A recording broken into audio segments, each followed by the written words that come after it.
물어보고, 교수님, 예. 다 아시지만은 연세대학 나오셨죠? 예, 예. 그것도 또 무슨 신학대학을 또 나왔다고 떠들고 난리야. 예.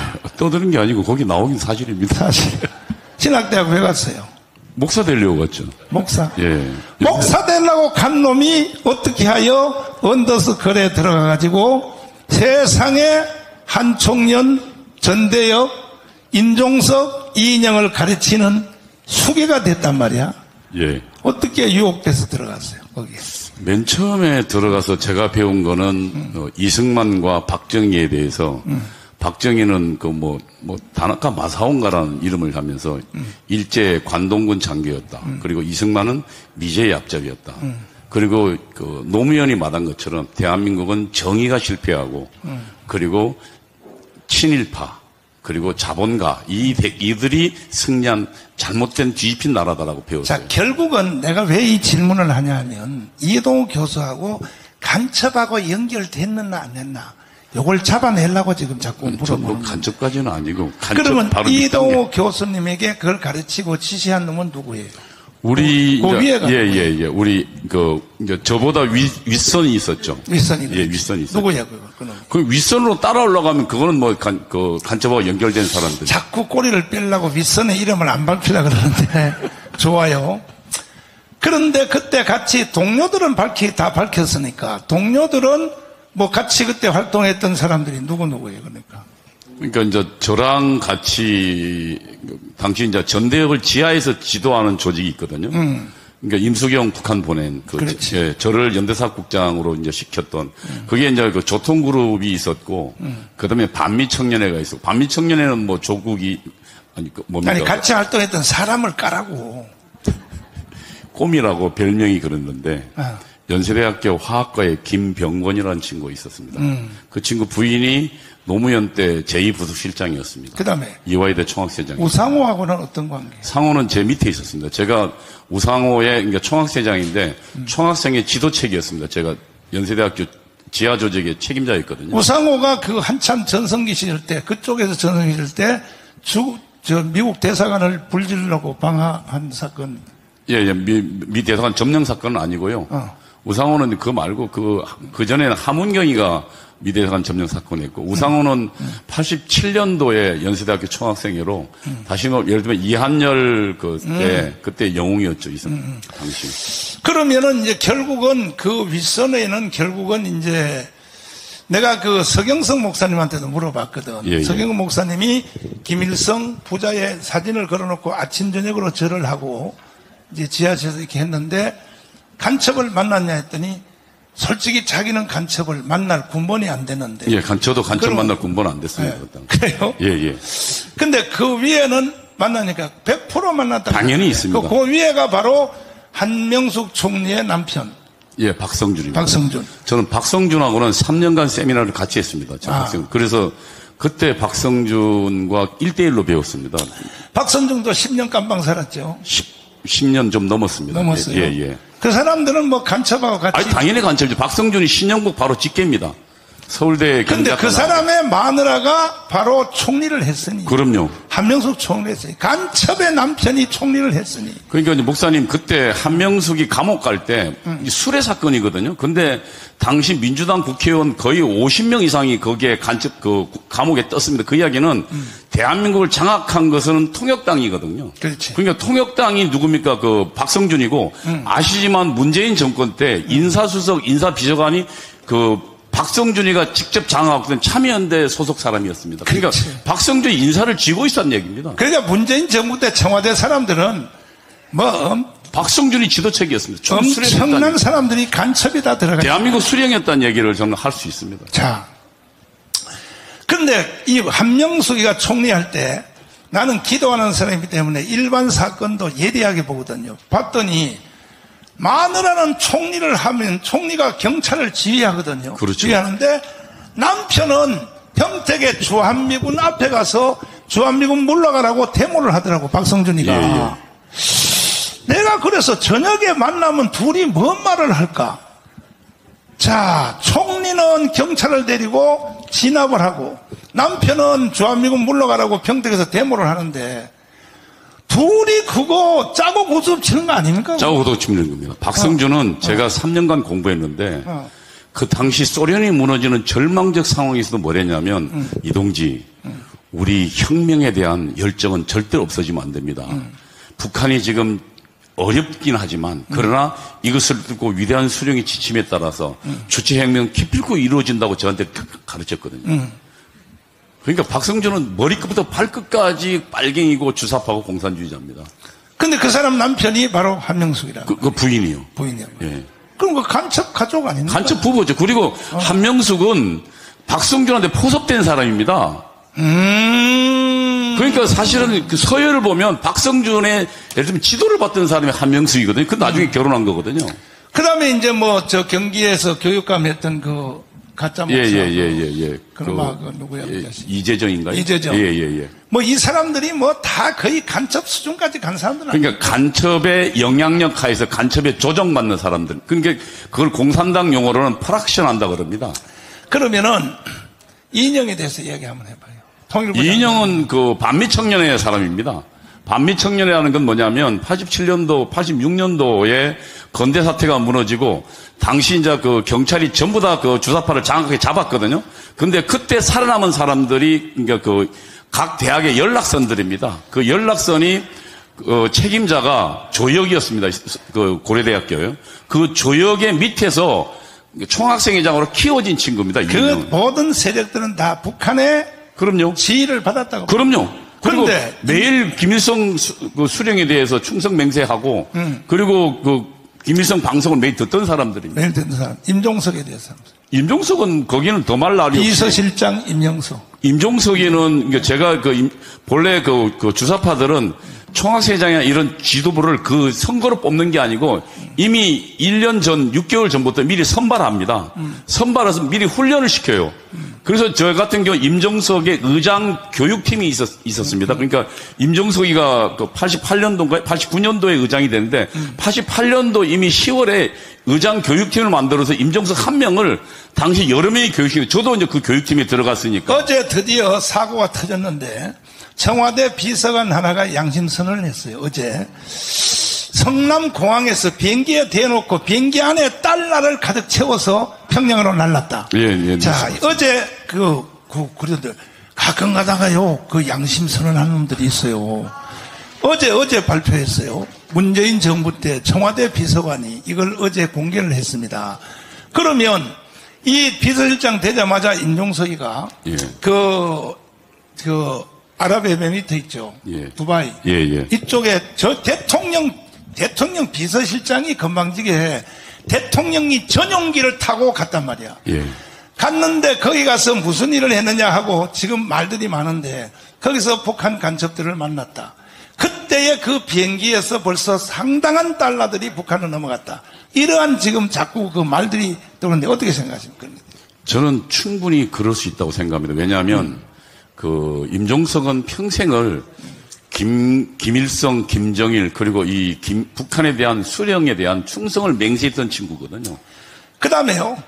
지금 문재인이가 평양에 9.19 회담을 갔을 때 사실은 초대형 트럭에 19대 트럭에다가 뭐를 싣고 갔는지 그 다음에 제주도에 귤감을 비행기도 싣고 간다고 해서 갔는데 사실은 그 비행기가 왜 제주도 가서 귤감 싣고 바로 평양으로 가면 되지 왜 김포공항을 왜 들렸다 가느냐.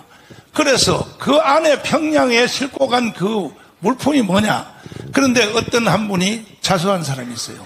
대형 트럭에 싣고 간 그것이 뭐냐면은 그 인공위성 조종 북한의 미사일 기술 있죠.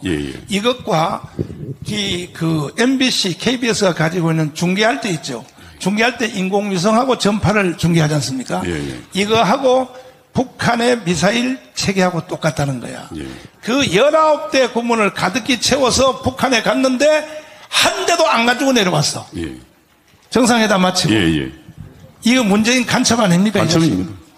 문재인 그거 말고도 간첩인 건 너무 많습니다. 오죽했으면 문재인 그 국제사회 유엔 총회 가서 2018년도 9월 16일자인가요? 미국의 블룸버그 통신에서 문재인은 김정은 수석 대변이라고 했지 않습니까? 맞아요. 그러니까 북한은 핵을 폐기할 강력한 의사가 있다고 전 국제사회 유엔 가서 북한 대변인 했지 않습니까? 사기쳤어. 네.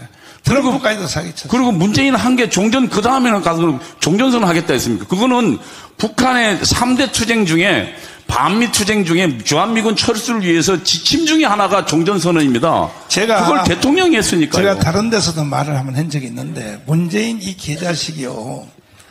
정말 저건 사형시켜야 돼요. 왜 그러냐면은 세상에 김정은을 만나고 가서는 뭐라고 거짓말이냐. 김정은까지도 속여먹은 거야. 트럼프 대통령이 뭐라 그랬냐. 북한은 핵무기를 안 내려놓고도 먼저 선제적으로 경제를 지원한다고 했다. 예. 그러면 트럼프를 한번 만나볼래? 그러니까 김정은이가 속은 거야. 문재인한테. 좋다 이거야. 그 다음에 트럼프한테는 뭐라 그러냐. 김정은을 만나는데 핵무기를 바로 폐기한다고 했습니다. 그러니까 한번 만나볼래요? 양쪽 다 사기를 쳐놓고 베트남에서 싱가포르에서 딱 붙여보니까 딱 만나서 말을 앉자마자 핵무기 폐기를 했습니까? 내가 언제 폐기한다고 했어요? 이래가지고 회담도 못하고 자리에서 일어나서 결렬됐거든요. 예, 하노이 회담. 이 사기를 친 놈이 바로 누굽니까? 문재인입니다. 그래서 문재인은 사형을 시켜야 되는 거예요, 이 자식은. 이 자식이 말이야. 이제 맘대로 3분만 떠들고 내려갔어요. 특별히 내가 한 가지 고향이 어디예요? 전 전북 정읍입니다. 정읍. 예. 드디어 고향에 왔어요. 예. 몇 살까지 살았어요, 여기? 아니, 전 뭐 태어나자마자 아버지가 이제 학교 선생인데. 학교 초등학교 선생님이라서. 그래서 경상도로 발령받아서. 그래서 부산말을 쓰는구만. 예, 그렇습니다.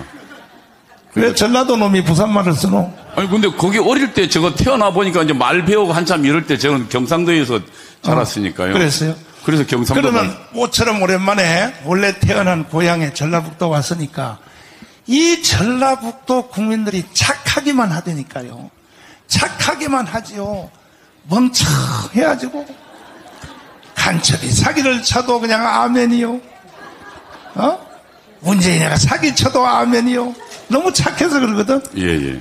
고향 여기 분들에게 한마디 제대로 하시고 내려갔습니다. 존경하는 전북 도민 여러분, 그리고 전주 시민 여러분, 저는 전직 주사파로서 제 책무는 주사파 그리고 문재인의 정체를 밝히는 것이라고 생각합니다. 몇 가지만 말씀드리겠습니다. 문재인은 간첩이 분명합니다. 문제는 하는 모든 행위가 그렇습니다. 우선 북한이 혁명 전략이 있습니다. 민족해방 민주주의 혁명론입니다. 1991년도에 정식화된 거고 그 전략은 지금도 유효합니다. 그 전략 중에 두 가지 이제 투쟁에서 전치 목표라고 북한 용어인데요.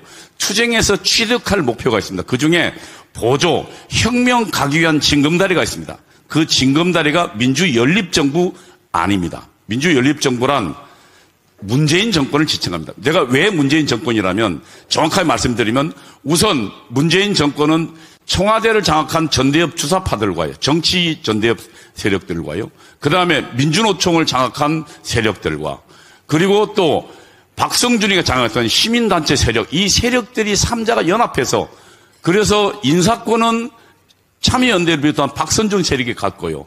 그리고 청와대 운영권은 전대협 주사파가 잡고 그 다음에 실질적인 힘은 민노총이 잡는 그런 3자 연립군. 이것을 연립정부로 합니다. 근데 그 연립정부의 역할에 대해서 정확하게 그 혁명론이 나옵니다. 뭐냐면 첫 번째, 파쇼 세력 해체입니다. 파쇼 세력이란 공산주의에 반대하고 주사파에 반대하는 보수주의 세력을 말합니다. 보수주의 세력은 두 가지입니다. 하나는 정치 세력과 경제적 기반을 갖고 있는 경제 세력을 말합니다. 정치 세력이란 보수주의, 보수 정당과 보수 관료 공무원들을 말합니다. 문재인 정권 잡자마자 뭐 했습니까? 온 전 부서에 그리고 방송, KBS, MBC, YTN까지 전부 적폐청산위원회를 만들었습니다. 여러분 적폐청산위원회인가 파쇼 해체위원회를 만든 겁니다. 그리고 거기서 뭐 했습니까? 보수주의에 열심히 했던 사람들을 전부 애국자들을 쏙가냈습니다. 그래서 그들을 전부 감옥 보내고 전부 다 그 자리에서 퇴출시켰습니다. 그중에 우리가 아는 대통령 2명이 감옥 갔습니다. 박근혜 대통령과 그리고 이명박 대통령을 감옥 보냈고요. 당시 거기서 그리고 박근혜 대통령에서 철저히 일하던 국가정보원장, 여러분 국가정보원은 대한민국 정보를 책임지는 사람입니다. 이 3명 모두를 감옥 보냈습니다. 이것이 도대체 누구를 위한 일이라는, 이것은 북한의 지시가 아니면 절대로 가능하지 않은 일입니다. 문재인은 그 일을 앞장서서 해냈기 때문에 문재인은 그 대통령 자체가 북한의 혁명 전략을 수행한, 그리고 민주연립정부의 역할을 수행한 간첩이었다는 것을 저는 분명히 말할 수 있는 것입니다, 여러분. 다음으로 문재인 정부 때 또 뭐 했습니까? 우리 재벌들 전부 탄압하고 재벌들 전부 빼앗으려고 했습니다.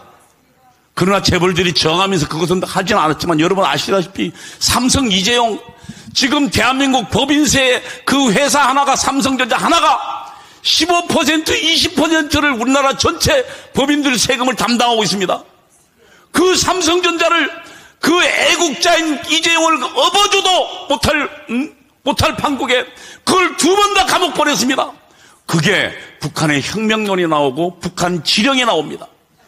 그리고 나중에 그 2번째 민주연립정부 기능 중에 하나가 파쇼 세력 해체하고 2번째가 사회정치생활민주화인데 말은 그럴듯하지만 얘기 들면 혁명 기반을 조성하는 겁니다. 그래서 국가보안법 완전히 무력화됐습니다. 우리 아이들요 촛불하고 나와가지고 뭐 했습니까? 공산혁명이 답이라고 해도 누구도 감옥 안 보냈습니다. 그리고 또 그 다음에 감옥 들어간 이석기나 이슬을 애국자로 해서 결국 석방시켰습니다. 그리고 여러분 마지막 남은 국가정보는 무력화됐고요, 경찰 무력화됐고, 마지막 군 정보기관 남아있는데 보안사 해체시켜버렸습니다. 그리고 보안사에 30년간 간첩 잡는 걸 특정화했던 그런 사람들 전부 어디로 보냈으면 일선부대로 다 보내버렸습니다. 이것이 문재인이 간첩이라도 확실한 증거입니다, 여러분. 저는 북한의 남조선 혁명의 앞잡이였던 문재인은 반드시 구속시켜야 한다고 생각합니다. 김대중 그리고 문재인으로 이어지는 대한민국의 북한의 혁명의 앞잡이들, 저는 적어도 전라도가 일어나야 이들을 뒤집을 수 있다고 생각합니다. 그들의 정체를 보다 분명히 알아야 됩니다. 한마디만 외치겠습니다. 남조선 혁명의 앞잡이 문재인을 구속하라! 구속하라! 구속하라! 감사합니다.